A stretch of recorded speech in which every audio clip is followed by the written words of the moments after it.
வணக்கம் மாணவர்களே. இந்த வீடியோவில் நாம் இப்போ என்ன பார்க்க போறோம்னா 4ஆம் வகுப்பு முதல் பருவத்தில் இருக்கக்கூடிய பயிற்சி நூலில் பனைமர சிறப்புக்கான பதில்கள் தான் பார்க்க போறோம்.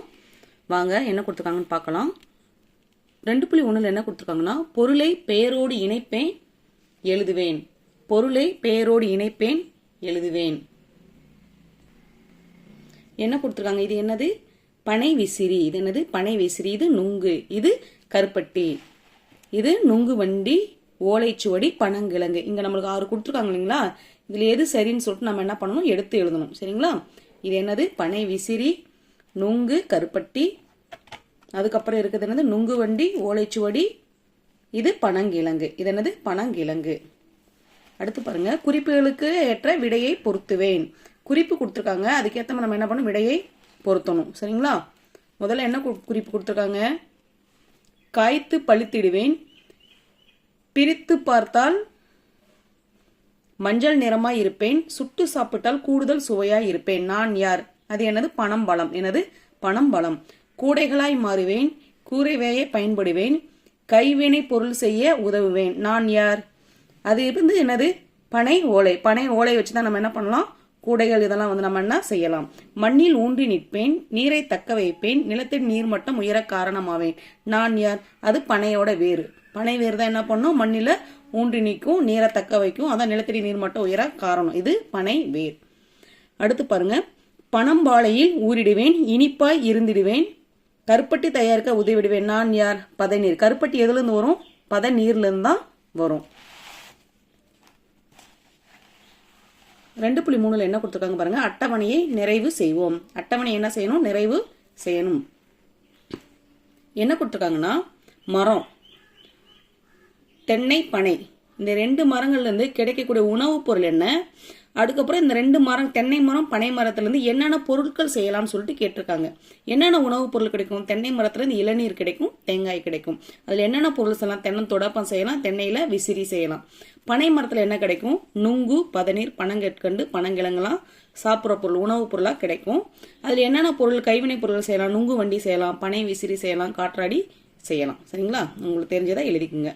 அடுத்து பார்க்க போறோம் 2.4. 2.4 என்ன கொடுத்துருக்காங்கன்னா, பத்தியை படிப்போம், பத்தியை படிப்போம், சரியான தெரிவிற்கு வண்ணமிடுவோம். அழகனும் வண்ணமயிலும் பள்ளி முடிந்து வீட்டிற்கு சென்றனர். செல்லும் வழியில் சாலையோரம் பந்து போல கருப்பு நிறத்தில் ஏதோ ஒன்று விழுந்து வந்தது. அழகனும் வண்ணமயிலும் பள்ளி முடிச்சுட்டு போறாங்க. அப்ப என்ன பண்ணுது? பந்து, கருப்பு நிறத்துல ஒரு பந்து மாதிரி வந்து ஏதோ ஒன்று உருண்டு வந்து விழுகுது. அதை எடுத்து பார்த்தன. அதை எடுத்து பார்க்கறாங்க. அது என்னவென்று தெரியவில்லை. அதை எடுத்து சென்று வீட்டின் முன்பு நாட்காலில் அமர்ந்திருந்த தங்கள் தாத்தாவிடம் கொடுத்து என்னவென்று கேட்டனர். அந்த பந்து மாதிரி உருந்துவது என்னன்னு தெரியாதனால வீட்டுக்கு போய் அவங்க தாத்தாட்ட இது என்னதுன்னு கேட்குறாங்க. இது மரத்திலிருந்து கிடைக்கும், சுட்டு தின்னலாம் என்று தாத்தா கூறினார். மரத்திலிருந்து கிடைக்கும், அதான் சுட்டு தின்னலாம்னு சொல்லுறாரு. இம்மரத்திலிருந்து நுங்கு, பதநீர், கிழங்கு, கூரை வேய ஓலை போன்றவை கிடைக்கும். மரத்துல இருந்து என்னென்ன கிடைக்கும்னா நுங்கு, பதநீர், இதெல்லாம், கிழங்கு, ஓலையெல்லாம் கிடைக்கும்னு சொல்லிட்டு தாத்தா கூறுகிறார். அடுத்து பாருங்க, இந்த மரத்தின் வேர் நீரை தக்க வைத்து நிலத்தடி நீர்மட்டத்தை உயரச் செய்யும். இம்மரத்தில் பனங்காடை, பனை உளவாரன் போன்ற பறவைகள் வாழும். சரி சரி, இது என்ன பழம் என்று சொல்லவா என்று கேட்டார் தாத்தா. அழகனும் வண்ணமயிலும் நாங்களே கண்டுபிடித்துவிட்டோம் என்று மகிழ்ச்சியாக கூறினர். அழகனும் வண்ணமயிலும் அவங்களே அதுக்கான பதில கண்டுபிடிச்சிட்டாங்களாம். இப்ப பாருங்க, இதுல இருந்து முதல் கேள்வி கேட்டிருக்காங்க. அழகனும் வண்ணமயிலும் எங்கிருந்து எங்கே சென்றனர்? பள்ளியிலிருந்து வீட்டிற்கு. எங்க போனாங்க? பள்ளி முடிஞ்சு வீட்டுக்கு. அதனால பள்ளியிலிருந்து வீட்டிற்கு. சாலையோரத்தில் விழுந்து கிடந்த பொருள் எது? பனம்பழம். என்ன விழுந்து கிடந்துச்சு? பனம்பழம். பனை மரத்தின் எந்த பகுதி நிலத்தடி நீரை தக்க வைக்கும்? வேர். கதை பகுதிக்கு ஏற்ற படம் எது? இதுதான். சரிங்களா? இதுதான். தாத்தா இருக்காரு, குழந்தைங்க இருக்காங்க. இதுதான் வந்தது ஏற்ற படம். புத்தகத்தில் தேடி எழுதுவோம். அடுத்து பாருங்க, என்ன கொடுத்துருக்காங்க? 2.5 புத்தகத்தில் தேடி எழுதுவோம். பனை மரத்தின் உறுப்புகளுள் பா வரிசையில் தொடங்கும் உறுப்புகளின் பெயர்களை எடுத்து எழுதுக. நம்ம புத்தகத்துல பனை மரத்துல இருந்து கிடைக்கக்கூடிய பொருட்கள் நிறைய இருக்கு. அதுல பான்னு ஆரம்பிக்கக்கூடிய ஒரு பொருள், ஒரே ஒரு உறுப்பு என்னன்னா பாலை பீலி. என்னது? பாலை பீலி. அதிகமான காட்புள்ளி வரும் தொடரை எடுத்து எழுதுக. நம்ம புத்தகத்துல ஒரு உரையாடல் இருக்கும். அந்த உரையாடல அந்த கால் புள்ளின்னா அந்த கம்மா தான். சரிங்களா? இந்த கால் புள்ளி வர மாதிரி எது அதிகமா இருக்கோ அதை எடுத்து எழுதுங்க. பனங்காய் வண்டி, பனை ஓலை காற்றாடி, பனை ஓலை விசிறி, பொம்மைகள். அடுத்து பாருங்க, உனக்கு தெரிந்த பனை பொருள்களின் பெயர்களை எடுத்து எழுதுக. உங்களுக்கு என்னென்ன பனை பொருள்கள்லாம் தெரியுமோ அதை எடுத்து இதில் நம்ம எழுதுறோம். என்னென்ன தெரியும், என்னென்னு என்னென்ன வரும்ன்றதை நான் சொல்றேன் பாருங்க. பனங்கற்கண்டு, கருப்பட்டி, பதநீர், பனங்கிழங்கு, பனை விசிறி, பனங்கூடை, காற்றாடி. ஸ்டூடெண்ட்ஸ் உங்களுக்கு வேற ஏதாவது தெரிஞ்சா கூட இதில் நீங்க சேர்த்துக்கலாம். சரிங்களா? பனை ஓலையின் பயன்கள் சிலவற்றை எழுதுக. பனை ஓலையால் என்னென்ன செய்யலாம்? பனை ஓலையால் கூடைகள் முடையலாம், கைவினைப் பொருட்கள் செய்யலாம், கூரை வேயலாம். சரிங்களா? இதெல்லாம் பனை ஓலையால் கிடைக்கக்கூடிய நன்மைகள். அடுத்து பார்க்கலாம். முடியும் எழுத்தில் 2.6 முடியும் எழுத்தில் தொடங்கி எழுதுவேன். ஒரு எழுத்து முடியுதுன்னா அதுலேருந்து என்ன பண்ணணும்? இன்னொரு எழுத்து ஒரு வார்த்தையை உருவாக்கணும். சரிங்களா? நம்மளுக்கு ஒரு உதாரணம் ஒன்று கொடுத்துருக்காங்க. குரங்கு, குருவி, விறகு, கூல முடிஞ்சிருக்கு, கூல குறும்பு, பூல முடிஞ்சதுக்கு புகை. இதே மாதிரி இங்கே காசுன்னு இருக்கு, சூளை நம்ம ஆரம்பிக்கணும். சுக்கு, கூல முடியுது, குளவி, விறகு, குரல். அதே மாதிரி தான் விறகு கூல முடிஞ்சுக்கு, குருவி, விறகு, குரங்கு, குடம். அருவி வீல முடிஞ்சிருக்கு, விறகு, குரங்கு, குளவி, வில். இதை அப்படியே எடுத்து எழுதிக்கங்க.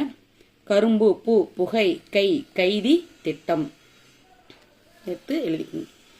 அடுத்து 2.7 முடியும் சொல்லை முதலாக கொண்டு தொடர் எழுதுவேன். இங்க முடியுது இல்லைங்களா? வயல்னு முடிஞ்சிருக்கு, பச்சை பசையிலன்னு இருந்தது வயல். இந்த வயல் வச்சு என்ன பண்ணணும்? ஒரு என்ன தொடர் எழுதணும். வயலில் இங்க என்ன பண்ணிட்டு இருக்காங்க? பெண்கள் நாற்று நடுகின்றனர். இந்த படத்தை பார்த்தா என்ன தெரியுது? பெண்கள்லாம் இங்க வயல்ல நாற்று நட்டுக்கிட்டு இருக்காங்க, நாற்று நடுகின்றனர். கடற்கரையில் கட்டினால் மணல் வீடு. இங்க ஒரு என்ன இருக்காங்க? இங்க ஒரு பெண் இருக்கா. இந்த பெண் என்ன பண்றாங்க? கடற்கரையில் மணல் வீடு கட்டினாள். அப்போ மணல் வீடு அமுதா கட்டினாள்.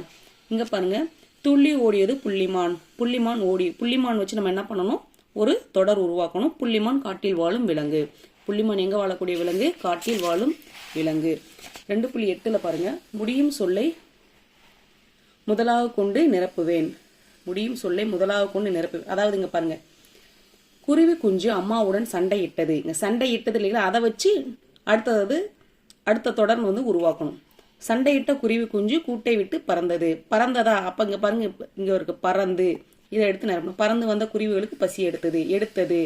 அப்போ எடுத்ததுன்னா பசி எடுத்த. இங்க பாருங்க, பசி எடுத்த குருவி குஞ்சு சத்தமிட்டது. அப்போ சத்தம் வந்த திசையை நோக்கி பாம்பு வந்தது. நம்ம என்ன நிரப்பணும்னு சொல்லிட்டு மேல நம்மளுக்கு குறிப்பு கொடுத்துருக்காங்க. இந்த குறிப்புல இருந்து என்ன பண்ணணும்? நம்ம இங்க எடுத்து நிரப்பணும். சத்தம் வந்த திசையை நோக்கி பாம்பு வந்தது. வந்த பாம்பை அம்மா குருவி விரட்டி விட்டது. விரட்டியதால் குருவி குஞ்சு உயிர் தப்பியது. தப்பிய குருவி குஞ்சு அம்மாவிற்கு நன்றி சொல்லியது. நன்றி சொல்லிய குருவி குஞ்சு அம்மா அணைத்து கொண்டது. அணைப்பில் இருந்த குருவி குஞ்சு மகிழ்ச்சி அடைந்தது. சரிங்களா? அடுத்து பாருங்க, விரைவாக படிப்பேன், படித்த நேரத்தை குறிப்பேன். விரைவாக படிப்பேன், படித்த நேரத்தை குறிப்பேன். இது வாசிக்கிறது தான். இது பள்ளியில நீங்க உங்கள் ஆசிரியரிடம் இதை நீங்க படித்து காட்ட வேண்டும்.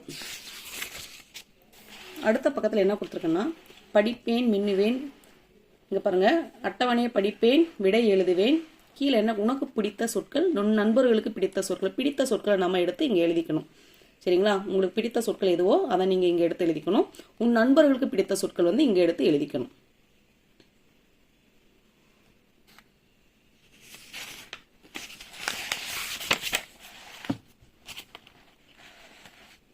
பக்கம் 28 பாருங்க, ஒலிப்பேன் அறிவேன். இந்த எழுத்துக்கள்லாம் ஒலித்து பழகணும். இங்க பாருங்க, விடுபட்ட எழுத்தை நிரப்புவேன். நொச்சி இலையில் ஆவி பிடித்து நோய் தீர்த்தான். எந்த இலையில் ஆவி பிடித்து? இங்க பாருங்க, ஆவி பிடிக்கிற மாதிரி ஒரு படம் இருக்கு இல்லைங்களா? இதை வச்சு என்ன பண்றாங்க? நாம எழுதணும். நொச்சி இலையில் ஆவி பிடித்து நோய் தீர்த்தான். இங்க பாருங்க, பொங்கல் படம் போட்டிருக்காங்க. பொங்கலுக்கு முன் என்ன வரும்? போகி. பொங்கலுக்கு முன் என்னது? போகி. இங்க பாருங்க, அடுத்து படிப்பேன், வேறுபாடு அறிவேன். இதுக்கான வேறுபாடு நம்ம அறிஞ்சுக்கணும். கெட்டுன்னு ஒரு கெட்டு போனது. கேட்டுன்னு காதுல நம்ம ஒரு பேசுறத, ஒரு கருத்துக்களை வாங்கிக்கிறது. கேட்டுன்னு காதுல வாங்கிக்கிறது.